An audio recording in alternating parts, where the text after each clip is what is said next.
It's raining, it's pouring, and Rayquaza is still snoring. We'd better change that. Hello everyone, I am Third Mario Brother, and welcome back to Pokemon Emerald. In the last episode, we made it here to Sootopolis City to discover that Groudon and Kyogre, the two super ancient Pokemon of the Hoenn region, have begun to fight.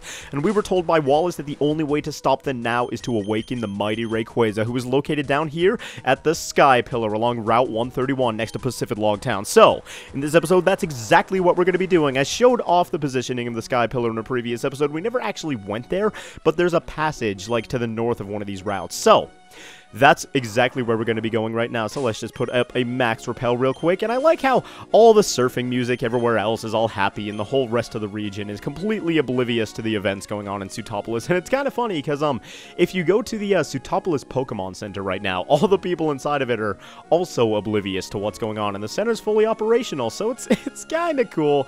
It's kind of silly. I guess there's no windows in a Pokemon Center or anything, so they're all oblivious, but here we are, at the base of the Sky Pillar. And here comes Wallace. Oh my, I'm terribly sorry. In my haste, I didn't notice that I'd left you behind. I've opened the locked door of the Sky Pillar. Brian, let's be on our way. Ooh, and the earthquakes. It's an earthquake. There's not a moment to waste. We've got to hurry. Hurry means walking very slowly, but the earthquakes are intensifying. The situation is getting worse. This isn't good. The weather distortion is spreading even here.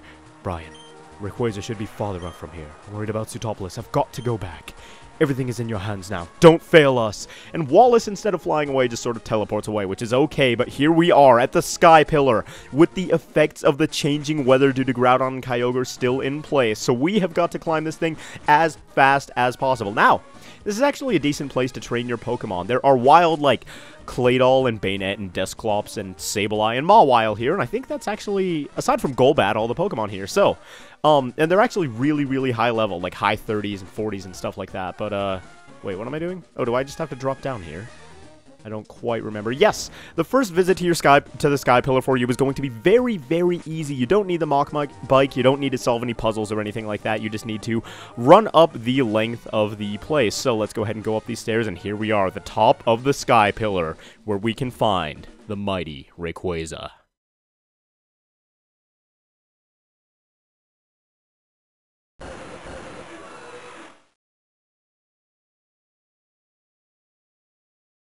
And Rayquaza flew off. And where would he have gone other than to fulfill his duty and quell the quarreling between Groudon and Kyogre over in Sootopolis City? Let's go check on the city and make sure everything's alright there.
And that's it. With little more than a roar, it seems like Rayquaza has calmed the two other super ancient Pokemon of the Hoenn region, and the weather has already returned to normal. So, wow!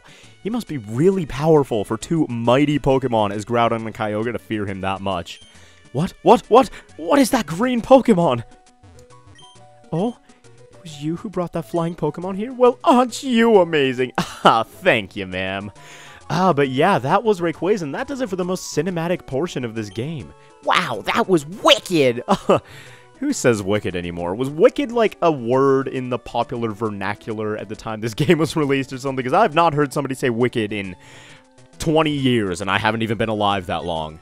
When that third Pokemon flew down, I feared the worst. But you got the best, so I suppose your low expectations led you to good results. Not a lesson you should live by, but let's go ahead and talk to the Aqua and Magma captains.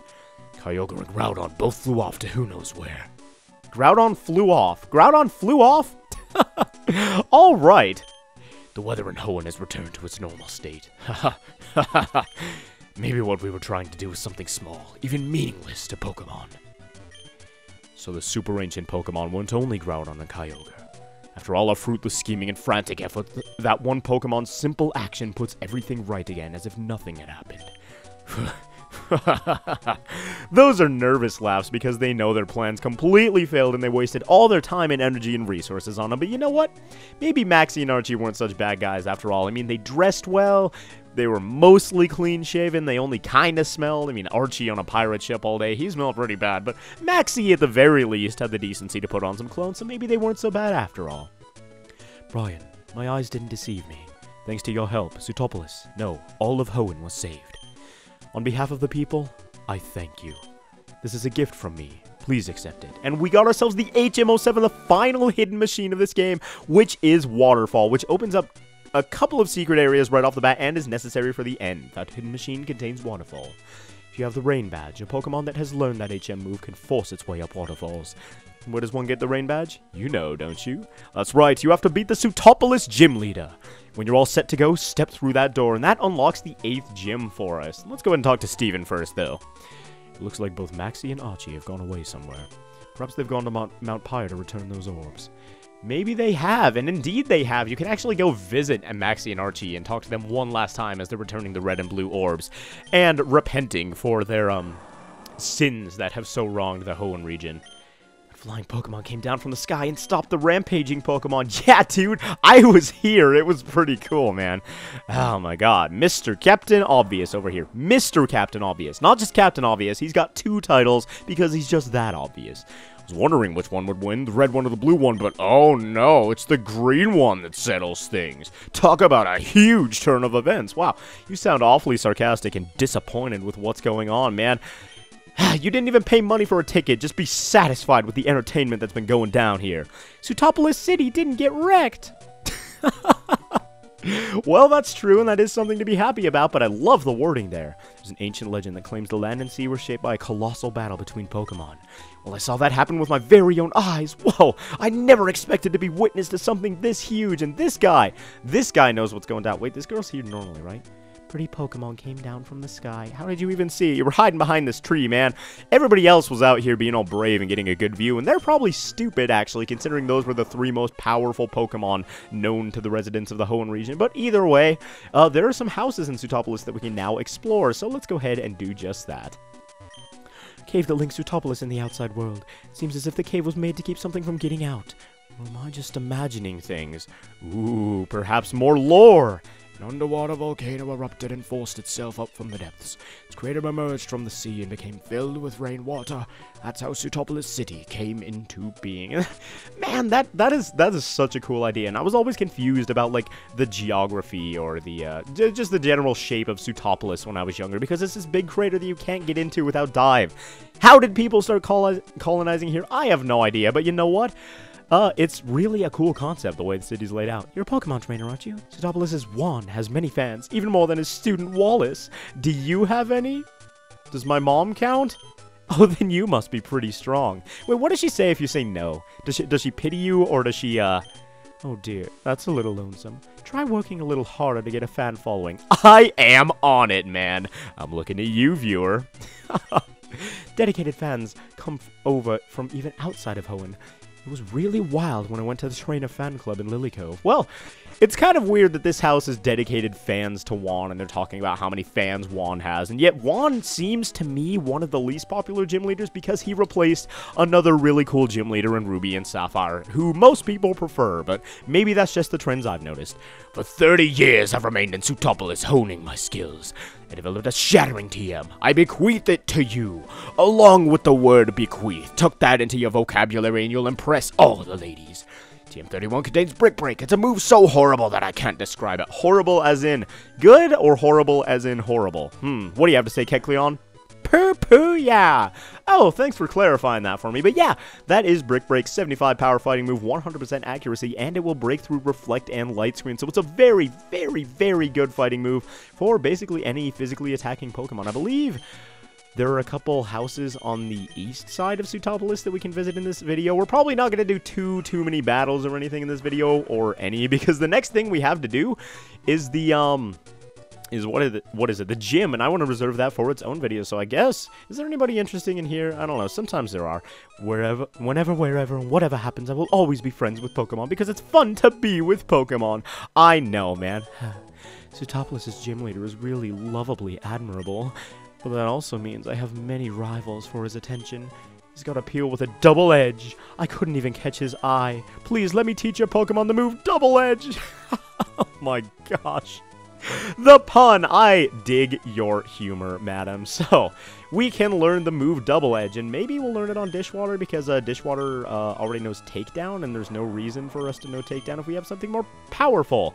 Takedown, basically a really powerful normal-type move that will do recoil damage. Double Edge, a more powerful normal-type move that is more accurate that does recoil damage. So, I figure, well, why not have this? I don't even know if we're going to have Double Edge on our final cut of Dishwater, but is there anybody else who we might want to have this on?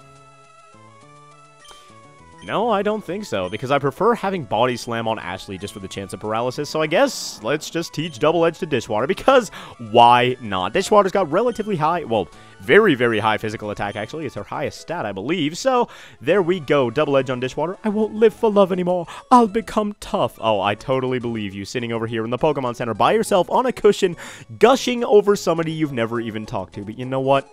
You know what? If you're trying to make that change, I respect it, but either way, that is going to do it for this episode of Pokemon Emerald. So thank you all very much for watching, and I will see you guys next time, where we actually get into some battles and take on the 8th and final gym of the Hoenn region here in Sutopolis City, against the leader Juan, the gym leader with the beauty of pure water. So thank you all very much for watching, and I will see you guys then.